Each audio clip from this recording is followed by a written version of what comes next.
Hello, this is Mama Jess, everything you wish your mother told you. Rites of passage. Throughout history, cultures have created certain rites that young people would have to pass through to prove that they were ready to be in a position of adulthood or various degrees of authority in the community, especially as an elder. A wise elder, you would have to prove yourself to be in that position. It's not something where you can just sign up on a YouTube channel and become a podcaster and share your opinions all day and think that you are prepared to be in a position of authority in society. That just means that you signed up, you made some videos, and you share your opinion, but you're not necessarily approved by society to be in that position.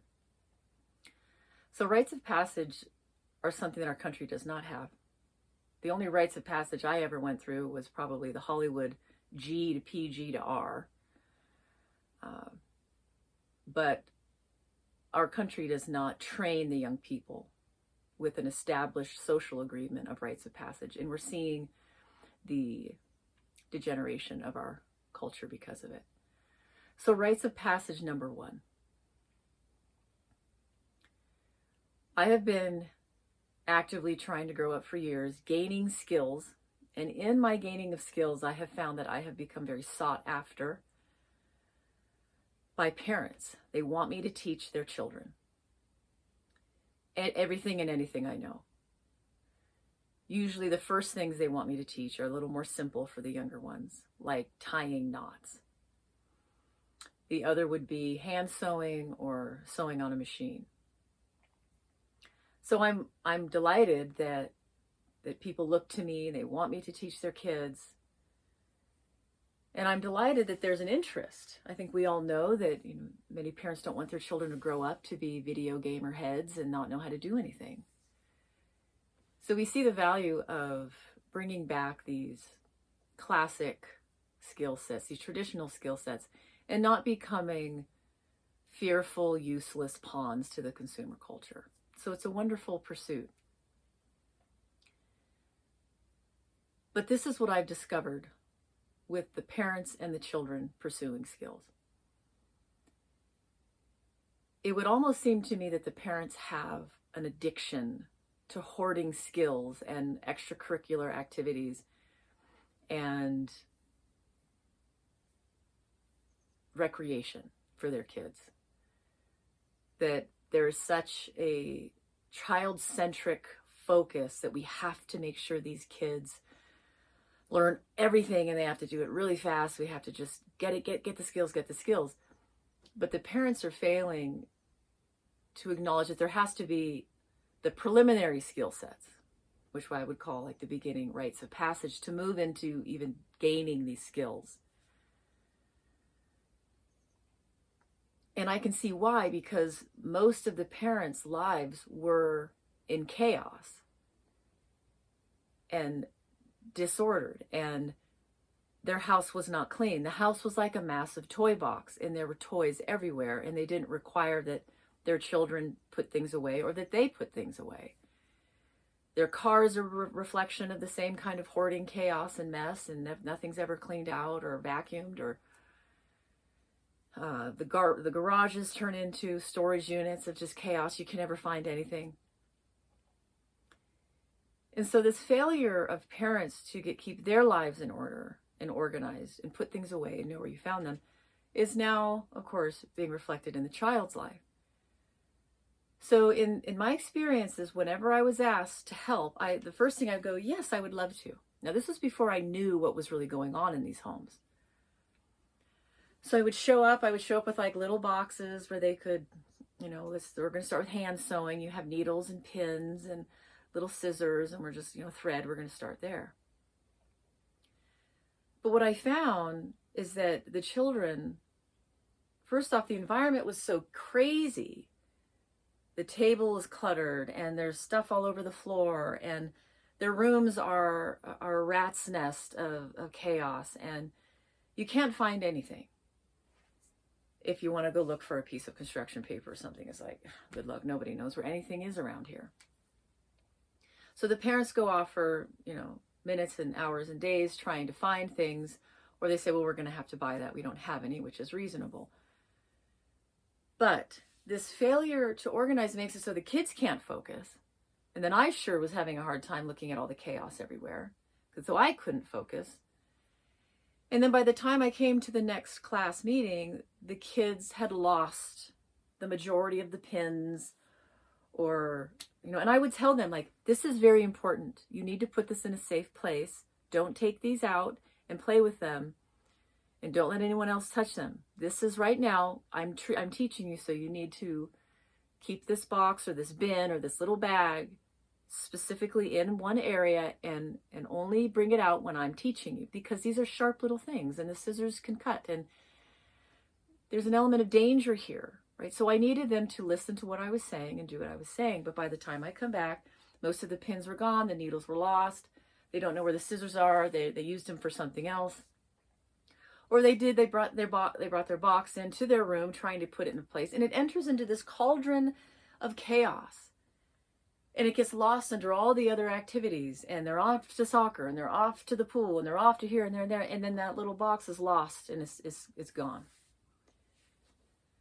So for someone who's taking time to purchase these little, these tools, their supplies, taking time to teach them, wanting them to be, listening and obedient to the requests, it's disheartening, because you don't want to work with someone who doesn't show up with their tools. You don't want to work with someone who loses the tools, or they don't listen to what you say. So there's this whole series of rites of passage that children need to pass through before they're ready to take on sewing or learning knots. A lot of kids can't keep just a length of rope anywhere safe. It's going to be out in the dirt. It's going to get wet. It's going to be lost. And so I find it confusing that parents are so adamant about getting their kids skills.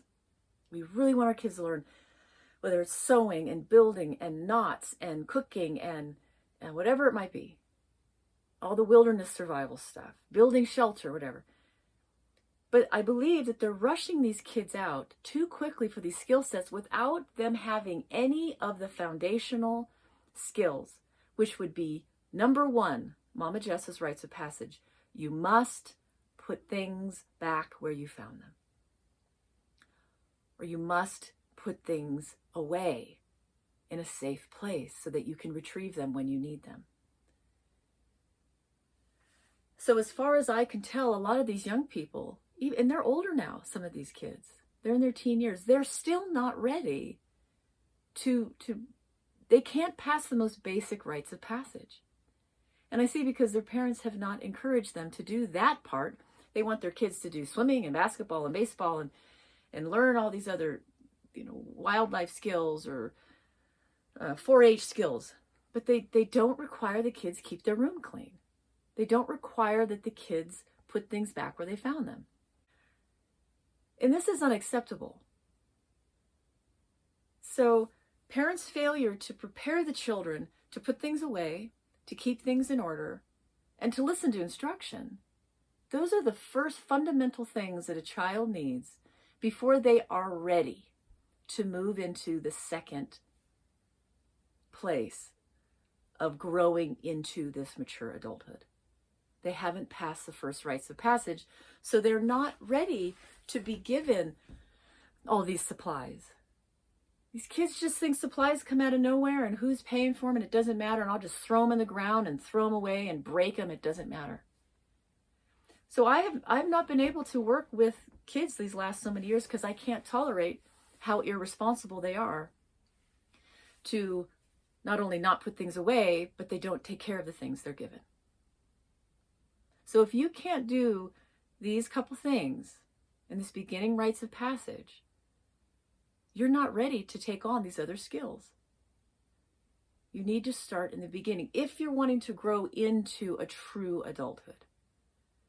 Because I see a lot of adults, they can be very skilled and they live like crazy people. Their house is a hoarding mess. They can never find anything. And we all know when you walk into someone's house like that, especially, whatever age, it doesn't matter. You walk into someone's like hoarding, crazy, filthy house, the first thing you think is, I think this person's crazy. That's what we think. Because it is a behavior that is crazy, disordered, chaos. I had another opportunity to help a family. So first off, with this first family, I'm not doing it. The kids, everything's lost. Everything I brought is all gone.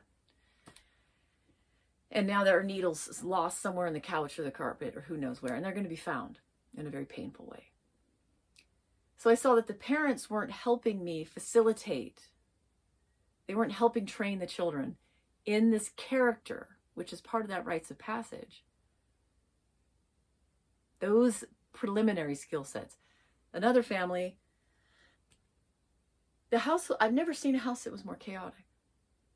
Just chaos everywhere. This miscellaneous monster of like all this crazy stuff everywhere. And the kids would always be pulling out another project when none of the other stuff was put away. Everything was everywhere. It was a madhouse. And yet these kids, they were very skilled in what they were doing. But I got to a point where they wanted me to teach not tying and sewing.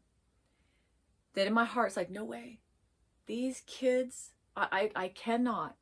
And especially when I saw one of the children had the recently purchased Ginger scissors that are around $50, and they're very, very sharp, and they're very precious. They were sitting out in the weather for days, rolling around in the weeds and the dust. And I knew at that moment, like, this is a crazy environment. The parents are pushing for the skills, almost like it's a competitive, addictive thing. Hurry up, get the skills for the kids. But the kids weren't ready because they're taking $50 Ginger scissors and allowing them to sit out in the weather in the dirt. It's like, I'm not going to deal with this. I'm not going to take the time out of my day after I have sought every professional I could find in the last 20 years to teach me how to do skills and how to work well and be sane in my working, to work especially efficient. So to not waste time. I've lost a lot of people in my life young, and I know I don't squander time. I'm not going to waste time. It's very precious to me. And I see many people, they don't care. They'll just go and search for their stuff for days and hours. Kids will go like, I don't know where my scissors are. I'll be back. And I'm sitting there like, okay, and I'm wasting my time. So sadly, I had to pull out of a lot of the environments of teaching children because I couldn't bear how disordered the children were in dealing with the supplies, or how careless they were in not acknowledging the value of supplies. They just think that this stuff just comes out of nowhere and it's no big deal. And so it's really important for you, before you begin to take on any other skill sets. That's why chores, these lifelong chores in your earlier years when you're 3, 4, 5, 6 are so important. Because they're teaching you the basics. I mean, this is kindergarten 101, rites of passage. Put things back where you found them. And I'll just say simply, put things away in a special place if they're now yours in a little box or a little bag. Put them away in a safe place. You know where they are. You can retrieve them right when you need them. And you can keep them in good functioning order. Because the reality is that you're just not ready for the skill sets if you can't do these basic skills and if you can't listen to instruction.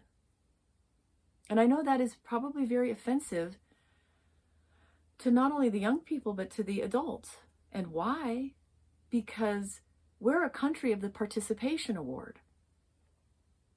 People think that kids should just get these massive awards. I've seen a kid, the trophy was as big as he was tall. I think he was in second grade, third grade maybe? And it was a participation award for soccer. And the parents felt good about him receiving this. And I thought, this kid his room is a mess. He's got Legos everywhere. These kids don't do their chores. They don't put anything away. He should be getting an award like that. I didn't even get an award like that when I was MVP for water polo in college. Mine was like this big. His is massive for just showing up and picking dandelions out in the outfield. So we're doing a disservice in making our children think that they're more capable and equipped and ready for the next level when they're not. I'm not going to give you a participation award for showing up. That's a rites of passage that you must do without an award. You're not going to be rewarded for just listening to the teacher, just putting your things away. That's not what this is about.